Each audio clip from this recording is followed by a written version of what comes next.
yang jelas kita tidak pernah bangkrut ketika kita masih punya semangat. Oke, assalamualaikum warahmatullahi wabarakatuh. Berjumpa lagi ya sahabat semua. Pada kesempatan kali ini kita akan sedikit sharing. Kebetulan pas hari ini, saat ini saya kedatangan tamu istimewa bagi saya, teman. Dia adalah sahabat saya sudah lama ya teman. Nah, kita di sini nanti akan sedikit sharing karena di sini ini saya akan perkenalkan. Ini namanya Mas Taryono atau bisa dipanggil Kang Tar seperti itu. Jadi beliau ini adalah sama-sama kita berjuang dulu teman-teman ya. Selagi waktu kita masih di suatu organisasi, kemudian kita sampai di usaha pun kita bersama-sama. Nah, setelah beberapa saat kita terpisah ya teman-teman, kini saya bertemu lagi dengan beliau.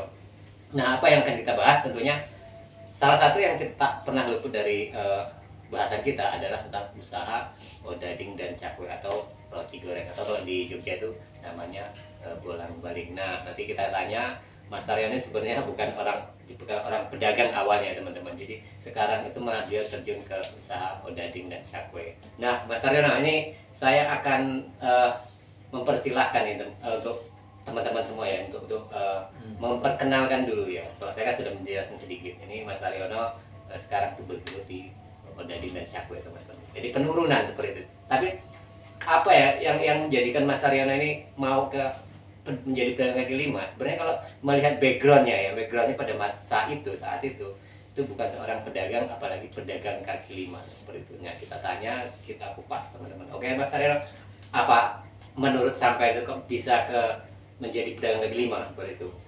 Oke. Assalamualaikum warahmatullahi wabarakatuh. Waalaikumsalam. Terima kasih Mas Aris yang telah mengundang saya di channel beliau, dan memang sudah agak lama, hampir 1 tahun ya kita tidak ketemu. Sekitar situ.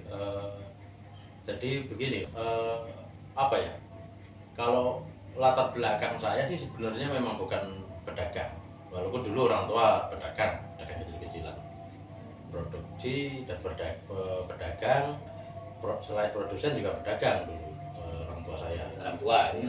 Nah, mungkin walaupun kecil ada darah yang mengalir, darah pedagang. 2004 setelah saya lulus SMA itu Mas Aris, jadi saya sempat beberapa kali pindah pekerjaan kantoran ya, pernah jadi staf TU di SMA, kemudian pernah juga di lembaga keuangan syariah yang itu cukup lama, itu hampir 8 tahun dari pernah megang, ya boleh dikatakan top leader lah di salah satu. Saya potong ini maksudnya dari lembaga keuangan ini semacam pengelolaan seperti bank gitu Mas?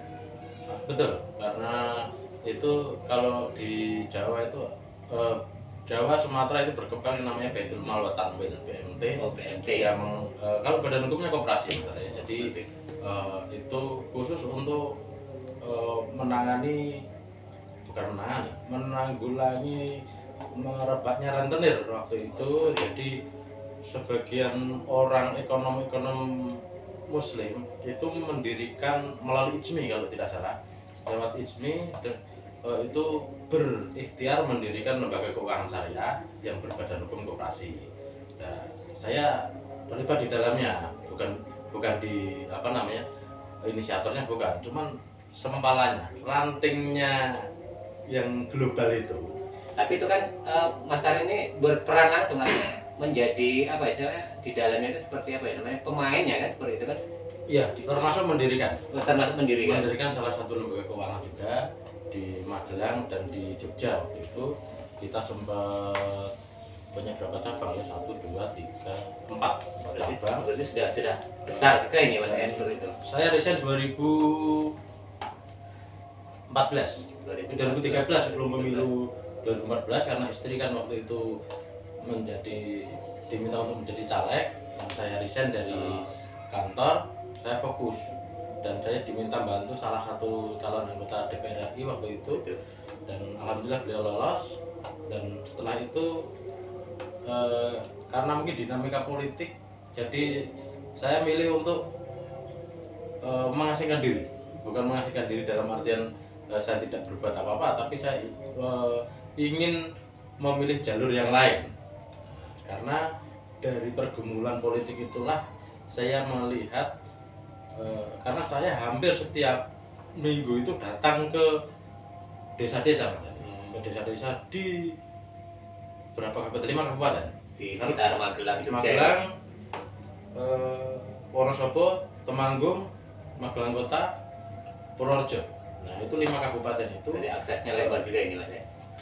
Saya melihat bahwa banyak kalangan masyarakat bawah, khususnya yang dalam tanda kutip pendidikannya kurang, kemudian skillnya kurang, mereka punya kemauan untuk lebih meningkatkan taraf hidupnya.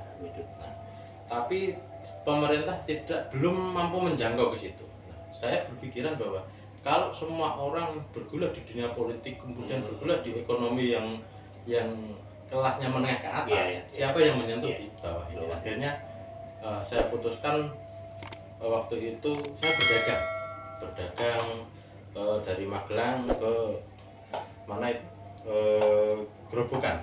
Itu sekarang tahun berapanya itu Mas? Itu 2015 ya.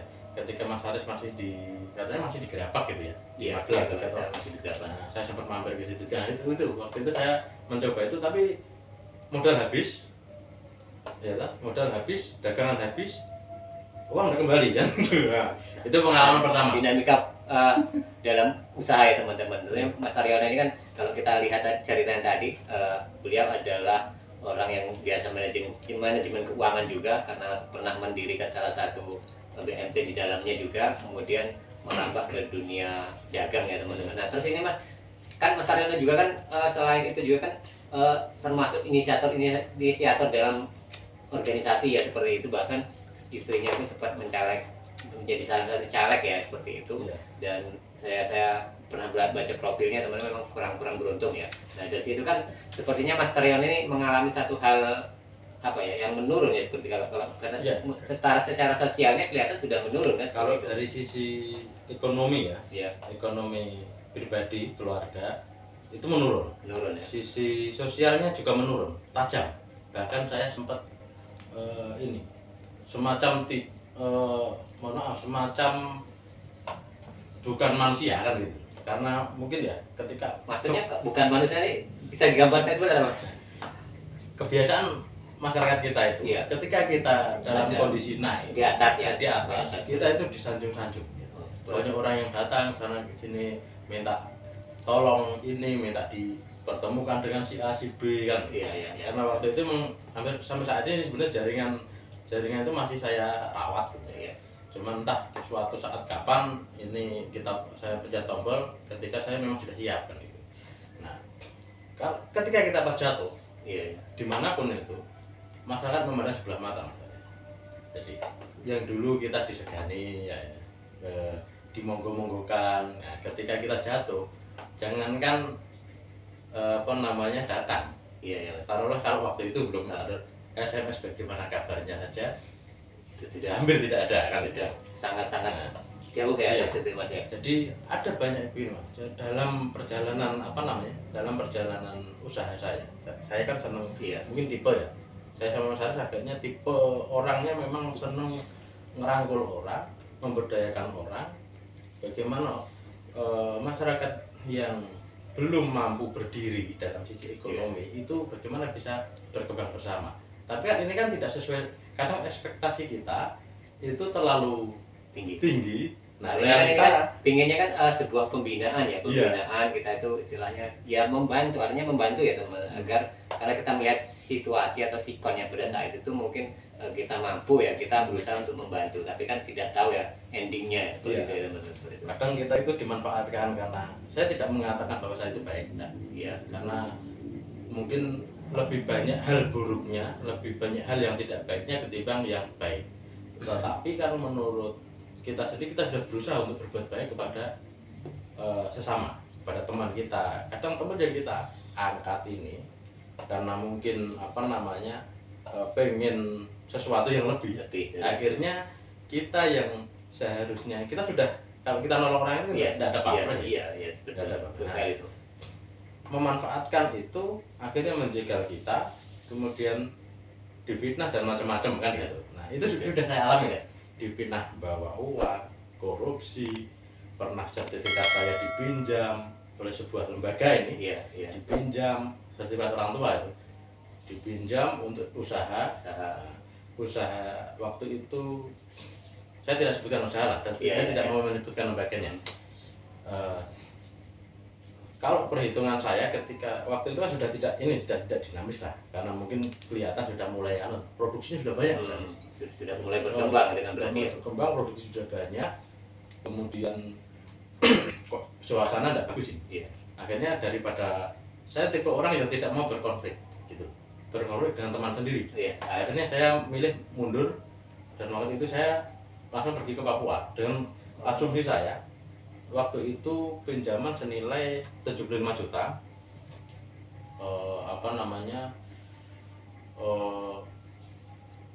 itu ada sekitar 200.000 buah. Kalau itu dijual dengan harga 600, itu sekitar hampir 120 jutaan. Pikiran saya, hemat saya tinggal itu sudah selesai hutangnya. Kemudian masih ada sisa. Tahun saya 2016 saya berangkat, 16, 18, jadi 3 tahun saya pulang, ternyata ada tagihan senilai 85 juta. Saya tidak punya apa-apa waktu itu. Sudah bisa-bisa. Bisa-bisa memang.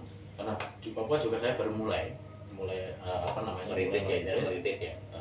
Ada sih penghasilan, tapi tidak mungkin saya untuk ngambil sertifikat orang tua itu. Iya. Karena ini memang ada hal yang lebih penting, ada hal yang lebih penting, dan saya pengen itu diselesaikan. Tapi saya tunggu nggak ada orang yang datang ke rumah saya. Bagaimana penyelesaiannya sampai sekarang? Jadi itikat baiknya itu memang jauh dari kemungkinan kan. Akhirnya karena orang tua itu didatangi terus, akhirnya dijualkan tanah sama orang tua itu. Sampai menjual aset ya. Orang tua menjual tanah itu untuk melunasi itu belum lunas, Mas Ari. Belum lunas Karena tanah tanah di daerah saya itu kan masih TJOB-nya masih rendah. Nah, tapi tidak apa-apa, saya tidak menyalahkan teman-teman, saya juga tidak sakit hati. Kemudian yang penting saya bisa bangkit saja kan gitu. Nah, akhirnya setelah di Papua itu saya sempat lumayan lah, alhamdulillah ada proyek-proyek, walaupun dinamika ya, orang dekat saya itu karena hampir 150 tenaga yang saya bawa dari Jawa itu ke Papua untuk membangun beberapa proyek lah di sana.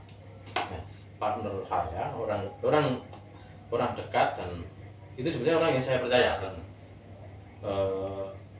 Bisa dikatakan itu levelnya di atas saya. Iya. Nah, saya kerja atas perintah dia kan itu. Dan saya kan mengelola tenaga kerja gitu, dan proyeknya dia. Nah, banyak sekali tenaga-tenaga yang tidak terbayarkan karena saya tidak mau menerima uang, kemudian saya yang bayarkan, tidak mau. Jadi langsung dari jadi mereka terima sendiri-sendiri. Nah, gitu ya. Jadi suatu ketika ada sekitar 100 juta yang tidak terbayarkan, dan sampai sekarang masih ada sekitar 60-an. Jadi permasalahan itu tidak selesai. Tidak selesai sampai sekarang, dan saya mau menyelesaikan karena itu mungkin secara hierarki itu saya yang mengelola tenaga, tapi secara manajemen keuangan itu bukan tanggung jawab saya. Ada atasan tadi ya. Tapi kan teman-teman tukang itu kan tidak mau tahu kan, yang mau tahu yang penting tahu saya. Iya, karena memang Mas Tar ini yang tentunya membawa dari Jawa ke Papua kan seperti itu. Itu menjadi merasa tanggung jawab sebenarnya kan. Kalau tanggung jawabnya memang tadi di perusahaan sama atasan tadi ya dulu. Betul. Dan memang dari awal saya sudah tidak mau menerima uang kan. Iya. Saya pengalaman yang dulu lah, karena berkaitan dengan uang itu sangat besar sekali. Saya tidak mau menerima uang. Akhirnya udah langsung dari tiap bulan sekali ya bendaharanya manggil ini, manggil per orang terima sekian. Nah, ternyata ada kendala-kendala kayak gitu. Tapi saya masih ada utang dulunya. Iya. Walaupun itu bukan utang pribadi. Kalau yang lain saya sudah anggap selesai karena itu urusannya bukan dengan saya.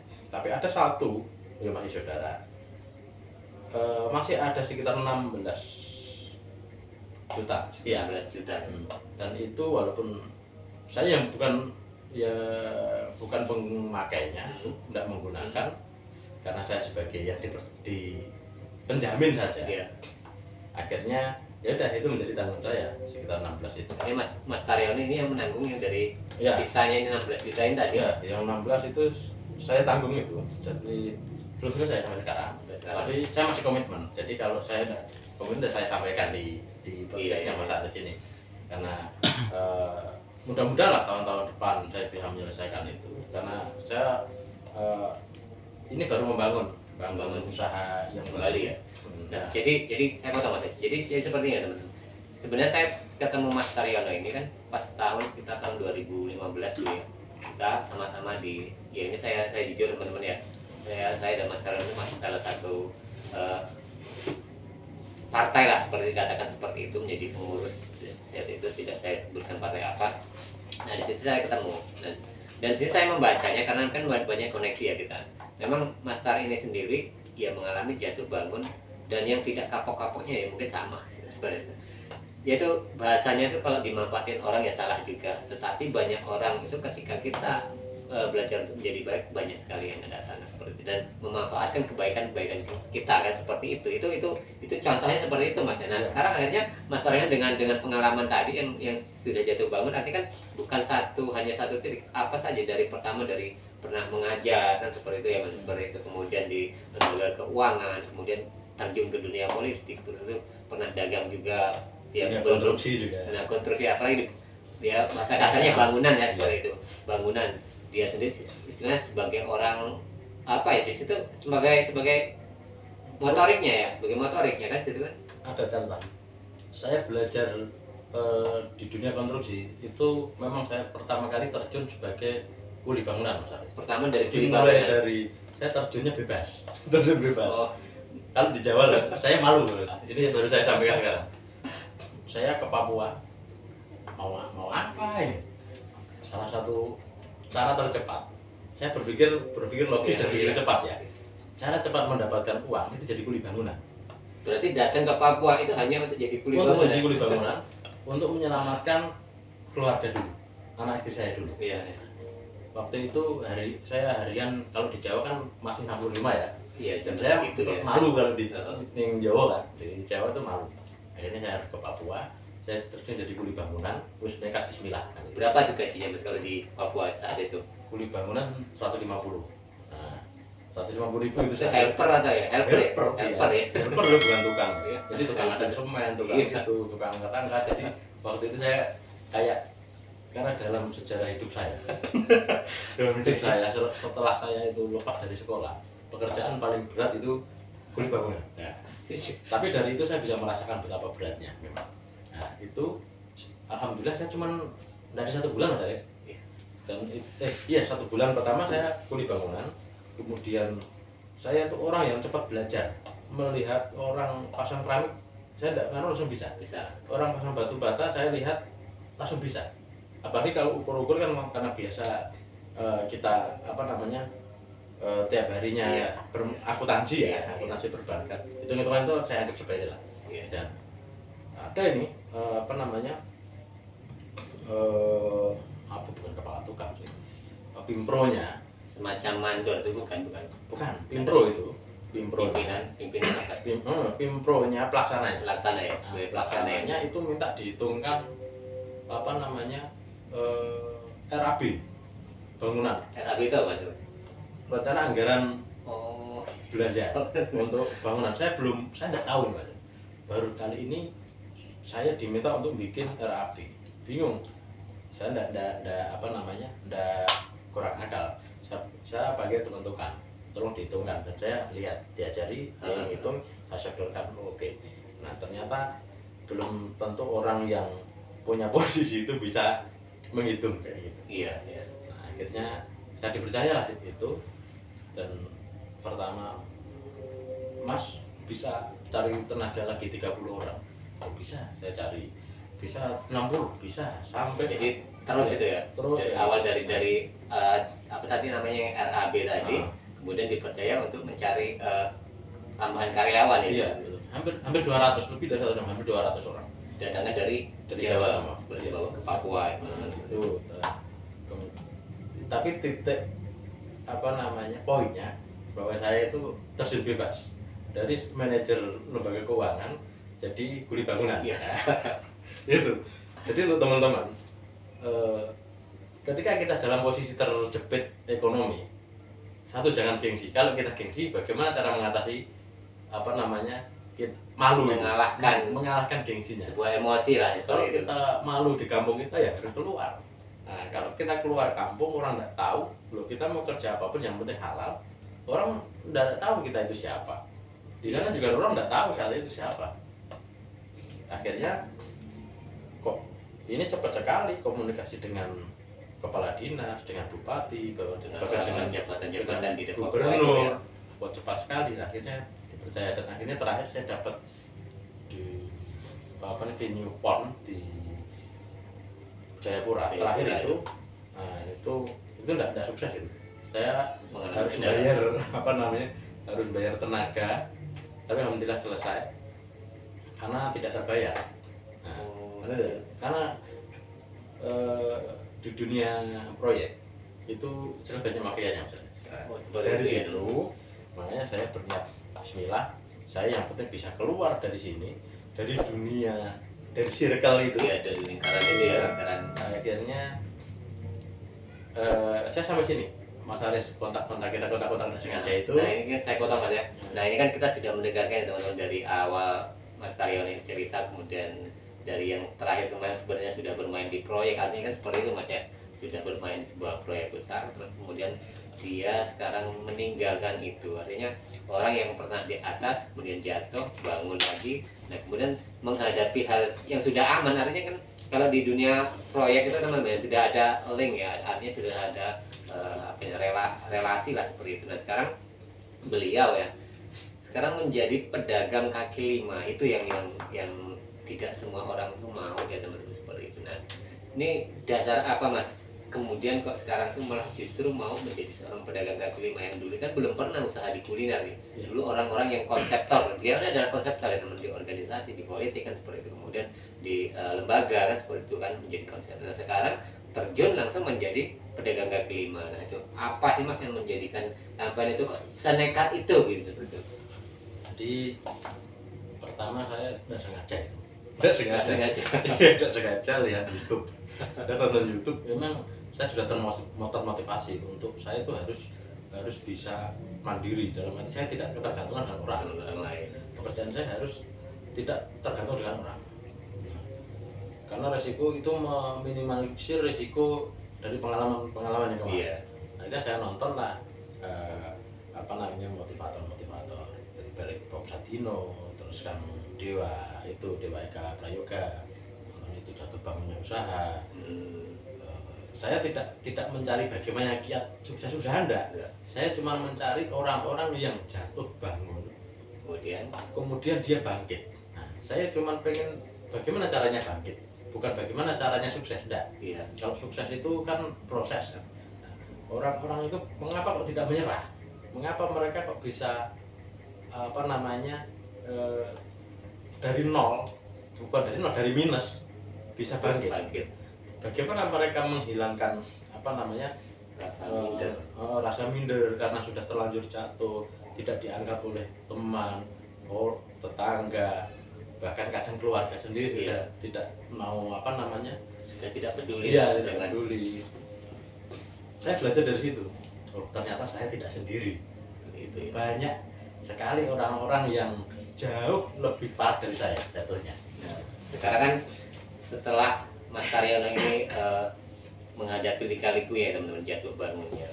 Nah perbandingannya teman, dulu kan posisi Mas Taryono ya dikatakan, saya kenal beliau aja, beliau posisinya memang di atas saya teman-teman. Nah kemudian sekarang menjadi seorang hanya pedagang kaki lima. Nah kira-kira ya apa ya Mas, menjadi suatu perbandingannya lah dulu dengan sekarang itu seperti apa? Kalau secara kemewahan sekarang saya katakan, saya jujur aja melihatnya memang jauh dari dulu kan teman-teman, jauh sekali seperti itu. Tapi tidak tahu, melihat badannya semakin gemuk. Jadi kan ada suatu hal yang positif juga ya teman-teman. Jadi bukan berarti kita di bawah itu selalu merasakan kesengsaraan, tidak kan seperti itu. Mungkin seperti itu Mas. Yang jelas kenyamanan Mas. Kenyamanan teman. Falsafah Jawa itu hidup itu wong urip itu kan wong sinawang gitu. Iya. Saya belajar itu falsafah Jawa yang sangat sangat saya pegang. Kemudian satu pesan dari guru saya, guru SMP saya namanya Pak Jamari, guru paling galak sekali, saya tidak suka. Iya, iya. Tapi hanya satu yang saya suka, motivasinya waktu itu. Dalam ayat Al-Quran dikatakan bahwa inna ma'al usri yusro, fa inna ma'al usri yusro. Nah, jadi Allah itu berjanji 2 kali di situ Iya. bahwa kalau guru saya mengartikan ketika kamu susah itu ya jalani. Kalau susahmu sudah habis maka kamu akan senang, kamu akan bahagia. Saya pernah bertanya begini, loh, saya itu susah terus loh Pak Jamari kan gitu. Saya susah terus ini karena waktu itu mah keluarga saya ekonomi ya kapan saya ya berarti susahmu belum selesai kan gitu, tunggu saja nanti kalau kamu sudah selesai kamu bahagia kan gitu. Ini salah satu prinsip yang saya pegang, kemudian Jadi satu pegangan lah. jadi pegangan saya. Kemudian apa namanya, banyak dari saya belajar dari YouTube itu, Iya. belajar tentang bagaimana bangkit. Akhirnya banyak orang yang berbisnis mulai dari garasi rumah tuh Mas. Iya. Banyak sekali Manfaatkan yang sekarang ada lah, intinya seperti itu ya teman. Banyak pengusaha termasuk di Magelang, saya lupa dari Magelang juga. Dia pengusaha ayam apa ya namanya itu? Kayak ayam goreng lah, hampir kayak ayam geprek kayak gitu. Mulai dari kaki 5, sekarang sudah ratusan cabangnya, bahkan di luar negeri. Nah, itu kan saya cuman merubah mindset saya. Iya, iya. Bahwa pedagang kaki 5 itu hampir banyak orang mengatakan bahwa itu pekerjaan yang remeh-temeh, rendahan, enggak elit, enggak bergengsi kan gitu. Tapi setelah saya pas di Sulawesi ini, kan saya pas di Parigi Motong, di perbatasan antara Poso dan Parigi itu adanya ya daerahnya Ali Kalora ya Pak. Pas di situ ya. Saya ketemu orang Medion ini penjual martabak. Saya beli martabak manis terang bulan. Saya ngobrol-ngobrol.